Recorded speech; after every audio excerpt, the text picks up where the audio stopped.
Hello money talkers, welcome to my channel money talks with Payal. So Yes Bank को लेके इस video में हम बात करेंगे कि क्या इसमें इन्वेस्टर्स के लिए कुछ बाकी है, क्या इसमें प्रॉफिट होने के चांसेस हैं। उन सब चीज़ों को लेके हम यहाँ पर कवर करने वाले हैं। जिस वक्त मैं ये वीडियो बना रही हूँ येस बैंक ऑलमोस्ट 3.5% फॉल हो चुका है। इनफैक्ट इससे ज़्यादा भी फॉल हुआ था। आज के दिन में 20 रुपीज़ 55 का इसका करंट रेट चल रहा है। अभी मार्केट में दो तरीके के रिटेल इन्वेस्टर्स होते हैं। एक होते हैं जो इन्वेस्टर्स की मैं बात कर रही हूँ, ट्रेडर्स की बात नहीं कर रही हूँ। एक इन्वेस्टर होते हैं जो कि फंडामेंटल्स देख के अच्छे से बहुत साफ़ सुथरे तरीके से पूरा एनालाइज करके अपना पोर्टफोलियो क्रिएट करते हैं। और दूसरी तरफ कुछ इन्वेस्टर जो अपने आप को रिस्क टेकिंग इन्वेस्टर्स बोलते हैं, लेकिन उनका रिस्क का मतलब है कि वो सारे पेनी स्टॉक्स में इन्वेस्ट कर लेते हैं। हालांकि येस बैंक पेनी स्टॉक नहीं है। येस बैंक अच्छी कंपनी थी, लेकिन कुछ इश्यूज़ की वजह से ये पेनी स्टॉक बन गई थी। तो क्या जो रिस्क टेकिंग इन्वेस्टर्स अपने आप को बोलते हैं वो बेसिकली गैम्बल कर रहे होते हैं, क्योंकि उनके मन में वो रहता है कि हम हाई प्राइस्ड स्टॉक्स को नहीं खरीदेंगे, हम 10 15 20 रुपए वाले स्टॉक्स को खरीदेंगे, क्योंकि उनको ऐसा लगता है कि 20 रुपए का 40 रुपए होना बहुत आसान है, लेकिन 1,000 रुपए का स्टॉक 2,000 रुपया होना बहुत मुश्किल है, जबकि दोनों में ही 100% के रिटर्न्स बन रहे हैं। जबकि आपको एक चीज़ मैं समझा दूं कि अगर आप फंडामेंटली स्ट्रॉन्ग कंपनीज़ में इन्वेस्ट करोगे तो 1,000 रुपये का स्टॉक 2,000 रुपया होना बहुत आसान है, रादर दैन कि ऐसे वीक कंपनीज़ में इन्वेस्ट करना जिसमें आप सोच रहे हो कि 20 का वो 40 हो जाएगा। ठीक है, तो जो अगर आप गैम्बल कर रहे हो तब तो आपको पता है कि गैम्बल का मतलब क्या होता है, कि हमने पैसे लगाए हैं, वो पैसा या तो हमारा हीरो बनेगा या तो ज़ीरो बनेगा। तो अगर आप गैम्बल के पर्सपेक्टिव से आपने इन्वेस्ट किया हुआ है येस बैंक में, तब आप उसको गैम्बल के पर्सपेक्टिव से होल्ड करके रखिए। अगर आप फंडामेंटल्स के पर्सपेक्टिव से आपने इन्वेस्ट किया होता तो आपने येस बैंक पे इन्वेस्ट नहीं किया होता। अब अभी हमें यहाँ पर क्या करना है वो चीज़ को हम यहाँ पर बात करते हैं। फोमो में क्या हुआ होगा, मिड दिसंबर में जब येस बैंक 24 रुपये पे पहुंच चुका था, अपना हाई बना रहा था, 52 वीक्स हाई, कई लोग यहाँ पे फंस गए। एंड अभी के टाइम पे अगर अभी हम देखें तो ऑलमोस्ट 15 to 16% का फॉल हो रहा होगा इन्वेस्टर्स को, जिन्होंने भी मिड दिसंबर में ख़रीदारी की होगी। या तो उन्होंने यहाँ पे ख़रीदारी की होगी तो फंस गए हैं, तो वो लो पे निकल गए होंगे, जैसे ही एक फॉल आया था पैनिक में निकल गए होंगे, नहीं तो अभी भी उनको 15 to 16% का लॉस हो रहा है। यहाँ पर क्या एक गेम हो जाता है कि कभी भी फोमो में इन्वेस्टमेंट नहीं करना चाहिए। एक ऐसा स्टॉक जो कि बहुत टाइम के कंसोलिडेशन के बाद ऊपर बढ़ा, आपने पहले दिन में देखो एंट्री टेक्निकली कैसे हमें एंट्री लेनी चाहिए वो चीज़ मैं आपको बता देती हूँ। देखो यहाँ पे एक बहुत लंबा कंसोलिडेशन चला, बहुत महीनों का कंसोलिडेशन चला। जैसे ही एक दिन यहाँ पर ब्रेकआउट आया, आपका एंट्री क्या होना चाहिए, यहाँ पर आपको एंट्री करना चाहिए, मतलब अप्रॉक्सीमेटली 19 रुपीज़ के आसपास में आपने एंट्री की। 1 से 2 ट्रेडिंग डे के अंदर आपको निकल जाना चाहिए। आपका मैक्सिमम टारगेट इसमें 10% का होना चाहिए, मैक्सिमम मैं बोल रही हूँ, स्पेशली जब इस तरीके के स्टॉक्स होते हैं तो ये, लेकिन लोगों ने क्या होगा, यहाँ पर उन्होंने इस ब्रेकआउट पे उन्होंने एंट्री नहीं ली, वो वेट करते रह गए कि अभी देखते हैं 1-2 दिन और ऊपर जाता है क्या। अब वो ऊपर चला गया, तब उन्होंने एंट्री ली और वहाँ से मार्केट घूम गया। तो कभी भी जब आप ऐसे छोटे मोटे कंपनीज़ में, मतलब कंपनी छोटी मोटी नहीं है पर छोटे मोटे प्राइस वाले कंपनीज़ में जब आप इन्वेस्ट करते हो, तो इसमें टेक्निकल एनालिसिस बहुत अच्छा काम नहीं आता है। इसीलिए इसमें आप बहुत ज़्यादा देरी ना करें, जैसे ही कंसोलिडेशन का ब्रेकआउट हो आप एंट्री लीजिए, 1-2 दिन के अंदर वहाँ पर एग्ज़िट हो जाइए, नहीं तो आप इंट्राडे भी एग्ज़िट ले सकते हैं। क्योंकि ऐसे स्टॉक्स क्या होता है, येस बैंक, वोडाफोन, इसमें बहुत हाई वॉल्यूम होता है, जिस वजह से इसमें ट्रेड लेने का अपॉर्चुनिटी बहुत अच्छा मिलता है। ट्रेड ले लीजिएगा या फिर आप स्विंग ट्रेडिंग कीजिए, ये सारी चीज़ें यहाँ पर बहुत अच्छी जमती हैं। लेकिन अगर आप इसमें इन्वेस्टमेंट का सोच रहे हो तो इन्वेस्टमेंट के पर्पज़ से ये अच्छी नहीं है, क्योंकि येस बैंक का अगर आप देखोगे, एक बार ना सिर्फ प्राइस को हटाइए, प्राइस ज़रूरी नहीं होता है, प्राइस टू अर्निंग पे थोड़ा फोकस जब आप करेंगे तब आपको समझ में आएगा यहाँ पर कि येस बैंक सबसे ओवर प्राइस्ड स्टॉक है। 54 का इसका प्राइस टू अर्निंग चल रहा है, जबकि इंडिया के टॉप बैंक्स जो हैं HDFC, ICICI, Kotak, axis bank, इनका आप प्राइस टू अर्निंग देखिए 20, 21, और एक्सिस बैंक का तो 15 का PE चल रहा है। जब इतने इंडिया के top companies, top banking companies इतने सस्ते वैल्यूएशन पे मिल रहे हैं, तो येस बैंक में ऐसा कुछ भी नहीं है जिस वजह से ये प्राइस, इसका जो प्राइस टू अर्निंग है 54 पे जा चुका है। ओवर वैल्यूड कंपनी है, इस बात का आपको ध्यान में रखना है, और आगे जाके ये और ज़्यादा वैल्यूएशन इसमें एक्सपेंशन होगा, इसके स्कोप नहीं दिख रहे हैं बिल्कुल भी। कौन सी कंपनी में स्कोप दिख रहा है उसमें हम आगे जाकर बात करेंगे। स्पेशली जैसे कि इसका वैल्यूएशन मैंने आपको दिखाया 54 का है, जबकि इंडस्ट्री का वैल्यूएशन 15 पे चल रहा है। तो अगर हम इसका देखें ROCE यानी रिटर्न ऑन कैपिटल एम्प्लॉयड, वो भी कुछ खास नहीं है, सिर्फ 4.96% का है। रिटर्न ऑन इक्विटी भी कुछ खास नहीं है, 3.21% की है। डेट टू इक्विटी बहुत ही हाई है, बहुत ज़्यादा डेट है कंपनी पे, 7.98 का डेट टू इक्विटी है। तो फंडामेंटल वाइज भी ऐसा कुछ भी नहीं है जो कि इसके वैल्यूएशन को जस्टिफाई करे। तो हाईली ओवर एक्सपेंसिव कंपनी है with very poor fundamentals, not a very good fundamentals, and with good companies available at a discounted rate. Okay, price पे नहीं देखना है आपको, वैल्यूएशन पे देखना है। अभी यहाँ पर क्या है, येस बैंक का जो Q3 रिजल्ट है वो 19 जनवरी को आएगा। Q2 रिजल्ट अगर आपको याद हो तो Q2 रिजल्ट में येस बैंक का जो नेट प्रॉफिट है 32% फॉल हुआ था।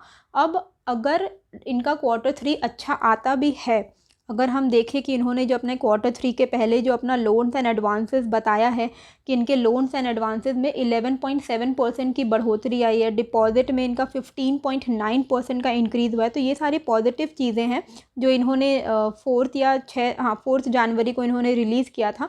तो ये इन सब चीज़ों को अगर हम देखें कि इनका लोन बढ़ रहा है, इनका डिपॉजिट बढ़ रहा है, तो Q3 रिज़ल्ट हो सकता है कि Q2 रिज़ल्ट से बेटर आए। लेकिन अगर बेटर आए भी तो जो इसमें मूवमेंट आना था वो ऑलरेडी आ चुका है। इनके एडवांस में चलता है ना स्टॉक मार्केट, तो कोई भी पॉजिटिव न्यूज़ आने वाली है उसके पहले ही इसमें ये रिस्पांस हमें मिल चुका है। तो अब अगर इसमें येस बैंक का रिज़ल्ट अच्छा आ भी जाता है तो बहुत बड़ा मूव हम एक्सपेक्ट नहीं कर सकते हैं, क्योंकि मूव ऑलरेडी आ चुका है स्टॉक में, वो फैक्टर हो चुका है।